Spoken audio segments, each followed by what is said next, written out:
नमस्कार दोस्तों, स्वागत है आपका द ग्राउंड रिपोर्ट में। मैं हूं समीर आत्मज मिश्र। 2024 के लोकसभा चुनाव ने तमाम ऐसे परिवर्तन किए हैं प्रधानमंत्री नरेंद्र मोदी के भीतर जो स्पष्ट तौर पर दिखाई दे रहे हैं। पहली बात तो ये कि उनको वास्तविक रूप से गठबंधन की सरकार चलानी पड़ रही है, यानी गठबंधन की सरकार पहले भी चला रहे थे, लेकिन अब वो उनको कहना पड़ रहा है कि गठबंधन की सरकार है और उनकी विवशता दिखाई पड़ रही है कि वो गठबंधन की सरकार चला रहे हैं, क्योंकि उनकी सीटें, अपनी सीटें, भारतीय जनता पार्टी की 303 सीटें जहां 2019 में हुआ करती थीं, अब वो 240 पर सिमट गई हैं। ये तो दिखाई पड़ रहा है और सहयोगी दलों का दबाव भी दिखाई पड़ रहा है, अपने फैसले पलटने पड़ रहे हैं। जहां वो मेरी सरकार, मेरा, हर जगह मैं की बात करते थे, अब गठबंधन की बात करते हैं और हमारी बात करते हैं। लेकिन एक बड़ा परिवर्तन और दिखाई पड़ रहा है, वो ये है कि चुनावी सभाओं में जिस तरह से उनकी उपस्थिति दिखाई पड़ती थी वो पूरी तरह से अब गायब दिख रही है। हरियाणा विधानसभा में चुनाव प्रचार का आज आखिरी दिन है, लेकिन कल एक दिन पहले भी प्रधानमंत्री नरेंद्र मोदी झारखंड के हजारीबाग में उनकी सभा थी। वहां वो एक तरह की चुनावी सभा कर रहे थे। गए तो थे किसी कार्यक्रम में तमाम तरह की परियोजनाओं का शिलान्यास करने, हजारों करोड़ की परियोजनाओं की सौगात वहां पर दी, और जो भाषण उन्होंने दिया वो आमतौर पर वो राजनीतिक भाषण ही देते हैं, चुनावी भाषण ही देते हैं। और झारखंड में आने वाले दिनों में चुनाव हैं भी। माना जा रहा है कि महाराष्ट्र के साथ झारखंड के भी चुनाव कराए जा सकते हैं, क्योंकि पहले तो यही माना जा रहा था कि महाराष्ट्र के चुनाव हरियाणा विधानसभा चुनाव के साथ ही होंगे, क्योंकि 26 नवंबर तक वहाँ की विधानसभा का भी कार्यकाल है और 6 नवंबर तक हरियाणा की विधानसभा का कार्यकाल था। लेकिन हरियाणा में जम्मू कश्मीर के साथ चुनाव करा लिए गए और महाराष्ट्र को छोड़ दिया गया। तो अब ये माना जा रहा है कि महाराष्ट्र और झारखंड के चुनाव साथ साथ कराए जा सकते हैं। चुनाव आयोग की टीम भी वहां जा चुकी है। तो अब जितनी परियोजनाएं, जितनी सौगातें देनी है वो प्रधानमंत्री वहां जाकर देने का प्रयास कर रहे हैं।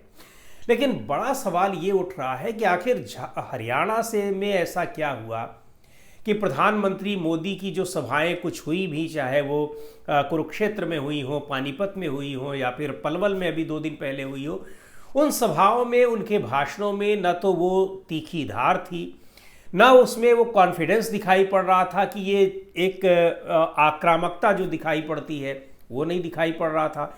भाषणों का लब्बो-लुआब वही था जो 10 साल पहले जब 2013-14 में लोकसभा चुनाव में वो दिया करते थे।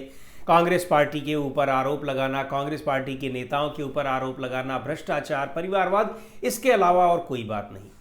वहाँ जब सवाल पूछे जा रहे हैं कि युवाओं के मुद्दे हैं, बेरोजगारी है, किसानों के मुद्दे हैं, पहलवानों के मुद्दे हैं, वहाँ पर पूर्व सैनिकों के मुद्दे हैं, ओपीएस का, ओल्ड पेंशन स्कीम का मुद्दा है, इस तरह के मुद्दों पर कोई चर्चा नहीं, कोई बात नहीं, कोई आश्वासन नहीं और न ही घोषणा पत्र में कोई बात। केवल प्रधानमंत्री नरेंद्र मोदी ही नहीं, भारतीय जनता पार्टी में मौजूदा समय में दूसरे नंबर के जो बड़े नेता हैं, अमित शाह, केंद्रीय गृह मंत्री अमित शाह, उनकी सभाएं भी हरियाणा में नहीं हो रही हैं, या हो रही हैं तो बहुत अभी तक सीमित, और पिछले 2-3 दिनों से वो भी वहां से गायब है। और गायब तो है लेकिन महाराष्ट्र में दिखाई पड़ रहे हैं। महाराष्ट्र में पिछले दिनों प्रधानमंत्री नरेंद्र मोदी भी गए थे, पिछले कुछ समय से कई यात्राएं हो चुकी हैं, तो वहां पर तो ये जा रहे हैं। लेकिन जिस तरह से जो प्रधानमंत्री नरेंद्र मोदी जो जिस चीज़ के लिए जाने जाते हैं कि शायद ही पिछले 10 से 11 साल में कोई ऐसा चुनाव होगा जिसमें उन्होंने बड़ी बड़ी रैलियां न की हों, बड़े बड़े रोड शो न किए हों, लेकिन हरियाणा विधानसभा में 2-3 सभाओं के अलावा उन्होंने कुछ भी नहीं किया, जबकि हरियाणा में 2 बार से उनकी सरकार है।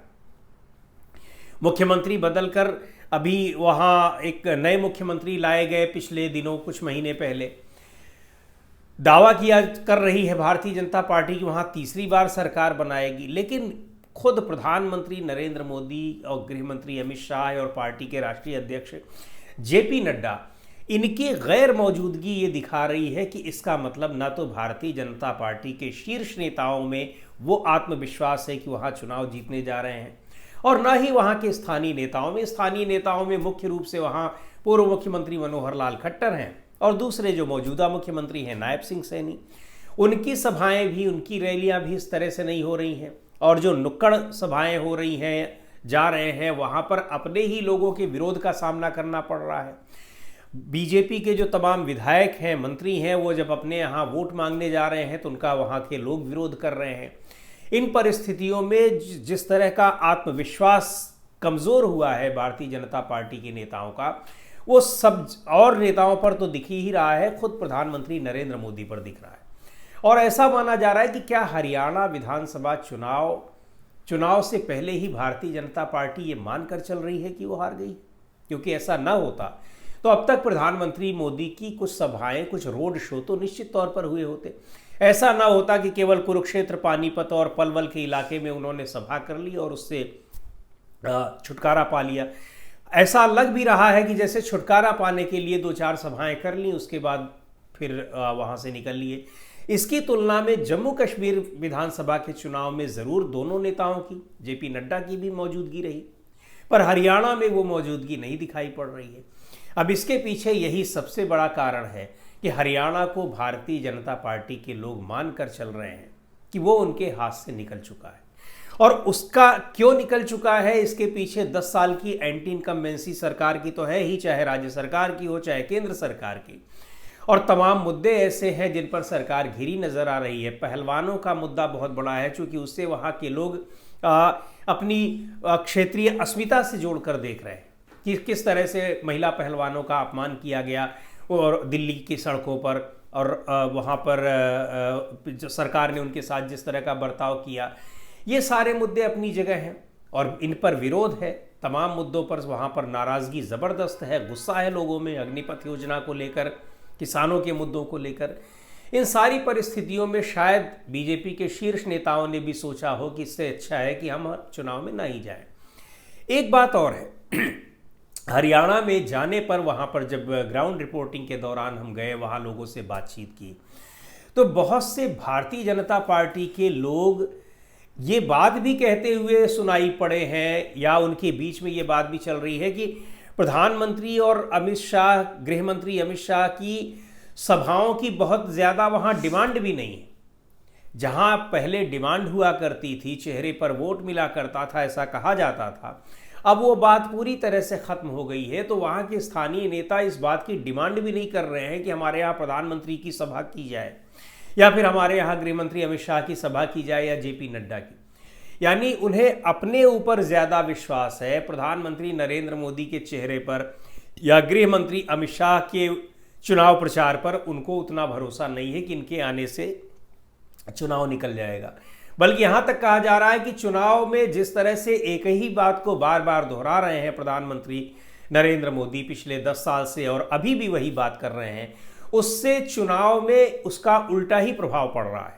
नाराज जनता और भी ज़्यादा नाराज हो रही है और गुस्से में आ रही है। तो हो सकता है कि ये कारण भी हो, लेकिन महत्वपूर्ण बात यह है कि जिन प्रधानमंत्री नरेंद्र मोदी के चेहरे पर अभी तक चुनाव जीते जाते रहे, अब उन्हीं के चेहरे को लोग वहाँ लाने से दूर भाग रहे हैं। ये बहुत ही एक रोचक बात है, या फिर कह लीजिए ये बदलाव जो दिखाई पड़ रहा है।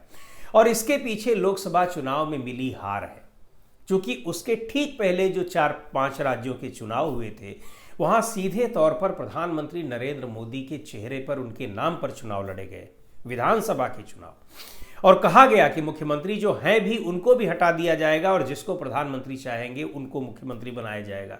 हुआ भी वही, और फिर उसी आत्मविश्वास के साथ लोकसभा का चुनाव लड़ा गया। केवल प्रधानमंत्री नरेंद्र मोदी के चेहरे पर प्रचारित किया गया कि केवल इनके चेहरे पर चुनाव लड़ा जा रहा है स्पष्ट तौर पर, और नारा दे दिया गया 400 पार का। लेकिन वो नारा ध्वस्त हो गया, 240 पर सिमट गए, प्रधानमंत्री का आत्मविश्वास भी डिग गया, और भारतीय जनता पार्टी के भीतर से भी विरोध के स्वर उठने लगे कि अब इस हार की जिम्मेदारी भी प्रधानमंत्री नरेंद्र मोदी को लेनी चाहिए, और उन पर दबाव डाला जा रहा है कि आप लीजिए। कई राज्यों में, चाहे उत्तर प्रदेश हो, महाराष्ट्र हो, पश्चिम बंगाल हो, हालांकि अभी तक उन्होंने इसकी कोई जिम्मेदारी नहीं ली है, कुछ भी नहीं कहा है, लेकिन पार्टी के भीतर अब ये स्वर तेजी से उभरने लगे हैं। हरियाणा, महाराष्ट्र और झारखंड के चुनाव के बाद ये स्पष्ट तौर पर यह देखा जा रहा है कि प्रधानमंत्री नरेंद्र मोदी के ऊपर पद छोड़ने का दबाव बढ़ सकता है उनके पार्टी के अपने नेताओं की ओर से। तो अब देखना यह है कि हरियाणा में चुनाव में क्या होता है। कि ये भी बात कही जा रही है कि नहीं चाहते हैं कि अगर हार रही है भारतीय जनता पार्टी तो वहाँ उस हारने की क्रेडिट भी अनावश्यक जबरन एक उनके ऊपर आए, तो इसलिए भी दूर दूर भाग रहे हैं। बहरहाल वजह जो भी हो, 5 अक्टूबर को मतदान होने हैं हरियाणा में 90 सीटों के लिए और एक ही चरण में यहाँ चुनाव होंगे और 8 अक्टूबर को यानी जिस दिन परिणाम आएंगे, काउंटिंग होगी, उस दिन पता चल जाएगा कि क्या हुआ क्या नहीं हुआ। तो आज के इस वीडियो में इतना ही। अगले वीडियो में फिर मिलेंगे एक नए विषय के साथ, एक नए मुद्दे के साथ। द ग्राउंड रिपोर्ट के यूट्यूब चैनल को आपने अब तक सब्सक्राइब न किया हो तो ज़रूर कर लें। हमारे वीडियोज़ को लाइक करें, शेयर करें और अपने सुझाव भी हमें ज़रूर भेजें।